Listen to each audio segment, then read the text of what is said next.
Hello folks. This of course is the Alvis Saracen from Airfix, recently released, and which I purchased just a couple of weeks ago. Recently I've been trying to buy fewer models and try to reduce some of the ones in my stash, aren't we all? And I've been trying to stick to the rule of if I buy a model then I should be building it fairly soon. And part of the reason for that is I've noticed a few times now, particularly with Airfix kits, that I've bought something, whacked it in the cupboard, and then 6 months later when I'm still not built it, it's significantly cheaper.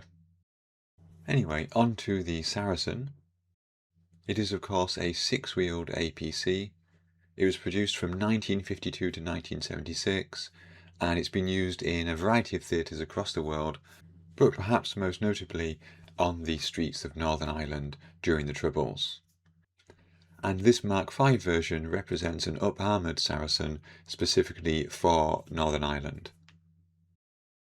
We start with the suspension. You'll notice here I've done nothing about the eject pin marks there. That's because those ones will be covered up completely. Although in general I did find this kit to be a decent kit, there were a couple of sort of, not really issues, but things that are slightly missing. So for example here we put the floor in place and we've got the 3 pegs there to keep the rear and the middle in place. And then as we move to the front section of the floor connects with this vertical piece, which is fine, but there's nothing at the back of that floor piece to sort of keep the vertical piece vertical, if you see what I mean. Maybe just a small ridge on the bottom of that floor piece there would have made sure that they sort of connected more firmly. And there's quite a few little things like that throughout the kit where I just think you could have made that a bit easier for beginners. Who knows, maybe this is not a beginner's kit. You do have to be careful to get a tight fit on these side pieces, and of course putting the front bulkhead in place as well just helps to guarantee that.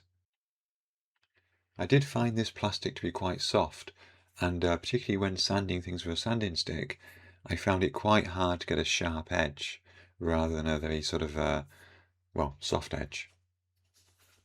And that does manifest itself later with some gaps in certain areas that perhaps shouldn't be there. I did really enjoy the way the suspension was constructed. So we have this single long beam here, which slots nicely into the side of the vehicle and can only go at one angle. And then the shock absorbers for the middle and the rear click or glue into the bottom of the chassis.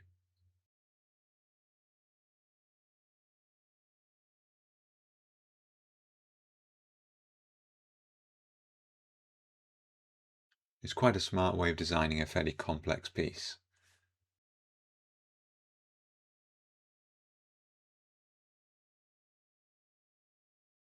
Equally for the individual suspension components, we snap the axle stub through this piece. And there you can see the completed suspension for one side, which looks pretty decent. I think that's a good level of detail. I will of course leave the wheels off for now so that I can get this area painted. We do get an interior for the kit, and it's the type of interior that I really enjoy in that it's one that you can see. So we don't get an engine because you can't see that, but we do get the fighting compartment at the rear because the doors can be left open, and we get the seats for the driver and the commander as well. Here I've dry fitted the seat into place while the glue on the seat pieces dries, so the angles are all correct, but I'll take it out for separate painting.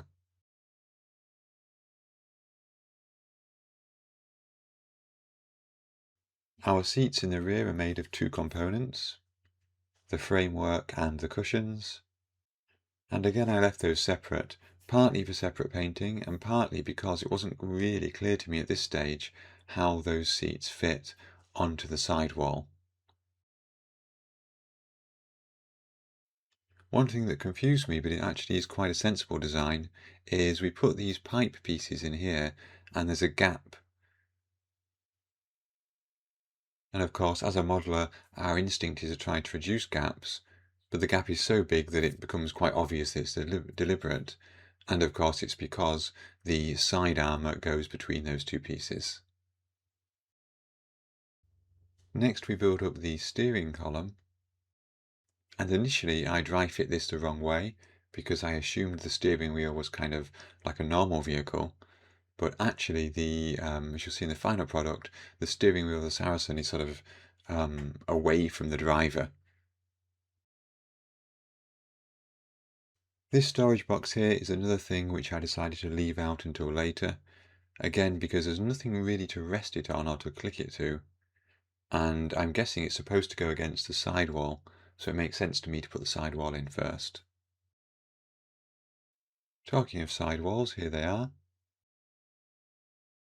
We've got good detail on the inside and outside, although we do have those eject pin marks there as well, which of course can't be helped, they are an aspect of injection moulding. Again, the seat backs I will put in later. Our roof is a single main piece with a drop-in hatch, which goes in perfectly. And then on the inside of that we have a small amount of detail there. And of course the turret will go above that hatch. Airfix do give us a radio set for the interior, which again I will keep separate for painting.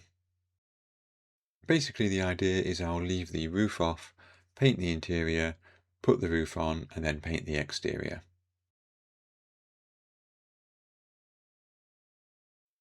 Here are the two big bulky armoured doors for the rear. These can of course be posed open, which makes sense because we have got that interior.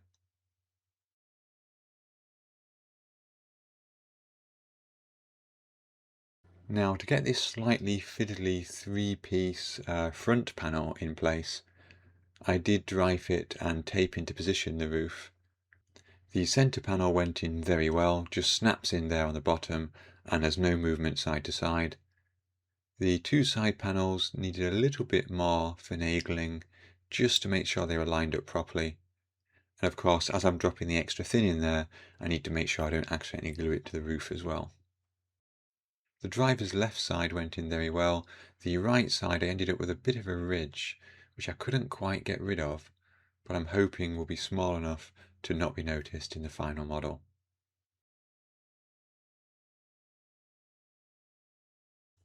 The kit's really taking shape now as we add the two fenders. Single pieces with lovely crisp detail. Two nice slots on the side so they go in perfectly, no movement, no risk of confusion or anything like that. And then we have the bonnet, the armoured hood going in place.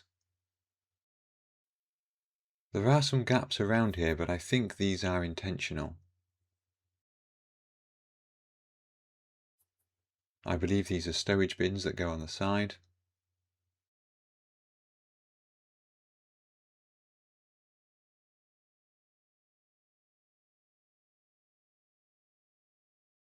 And the wheels are a lovely construction too. One piece for the hub, one for each side of the tyre, with very clear tabs and pins so that you get them only one way. And then a final piece for the hubcap. So much better than vinyl tyres. I think these are smoke dispensers, CS gas dispensers on the front, I could be wrong.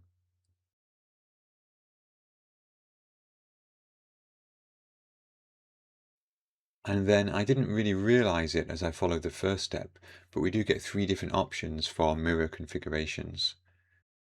I just did the first one and then realised the next two steps are alternates to that step.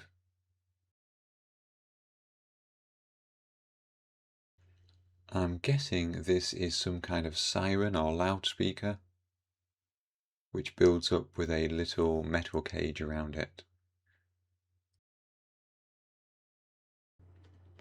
As you'd expect, we've got various tools and stowage and so on the exterior. And then we move on to the turret. I'm not sure how fully detailed this turret interior is because I couldn't find any useful reference images.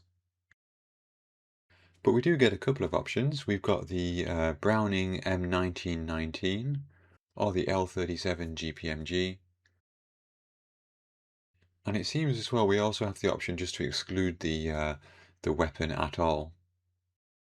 And of course we have the option to have the top and the rear hatch of the turret up or down, and it would make sense, I would guess, to have them open so we can see inside. Now you'll notice I haven't mentioned any clear parts during the construction. There are clear parts, of course. They're just quite small, and so filming them had my fingers in the way the whole time. But as you can see here from the instructions, we've got clear parts for the vision blocks, and the approach that Airfix have taken is that the clear part is generally bigger than the area that needs to be clear, so you can mask off and then paint the rest of it.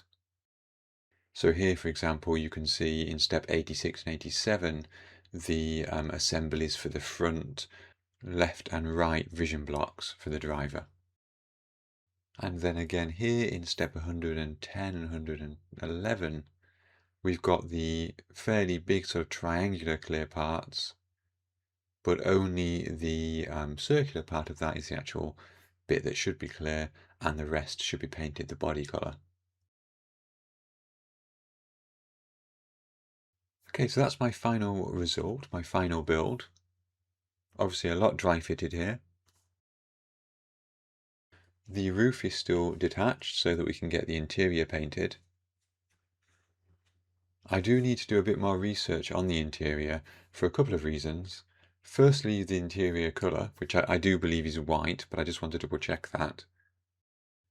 But also I did read that one of the upgrades to the Saracen for Northern Ireland was interior padding.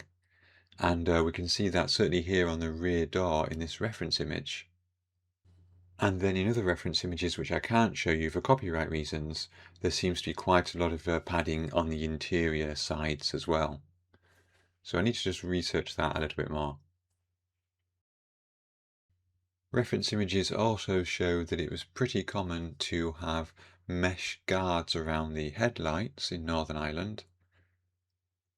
And in fact, in some cases, to have what were called Kremlin cages, which were wire mesh cages, wire cages, all around the entire vehicle, as you can see in these reference images. While I don't think I'm going to go for the entire Kremlin cage, I may well have a go at adding some of these headlight guards. Finally, of course, we need to look at the paint schemes, and we get three options. The first one is Northern Ireland, May 1973, overall green.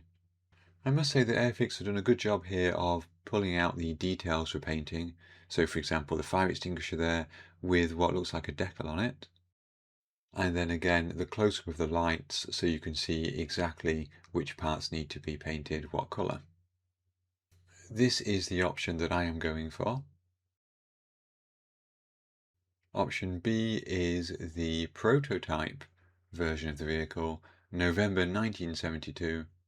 So I'm guessing this is not the prototype of the Saracen itself, but probably the prototype of the upgraded version of the Mark V. And then finally, a slightly unusual one, interesting inclusion for sure, the Sierra Vista Police Tactical Unit, Arizona 2011, with this interesting camo scheme of yellow and black. Oh, actually blue. It looks black, but the paint guidance there is blue. It's interesting. I think in reality it's probably more of a sort of a sea grey colour. Anyway, certainly an interesting inclusion. So guys, that's where we'll leave it for now. I'll do the painting of this next time. I did enjoy this build, although there are a few sort of hiccups and a few sort of bits that just sort of stop it being an A grade kit. It is a really nice kit. I suppose sometimes the frustration comes from knowing that Airfix get things so right in some kits, and then you get small issues here like a piece that just sort of doesn't have any guidance on where it fits, or sort of an interior piece that goes in and leans against the exterior wall, but you haven't put the wall in place yet. And I don't know, just a few sort of warts on the sort of the build sequence and things like that. There are a few gaps in my build. We'll put that down to builder skill rather than kit, I think. I won't need too much filler, but a sort of a tiny liner filler, I think, around some of those edges will be quite useful. Anyway, until next time, I'd like to say thank you all for watching, and special thanks to my Patreon supporters and my YouTube members for their support of the channel. It is hugely appreciated. This is, of course, another part one of a project. I do have some final parts of projects coming up, so please do stay tuned for those. And until next time, thanks again for watching, and have fun modelling.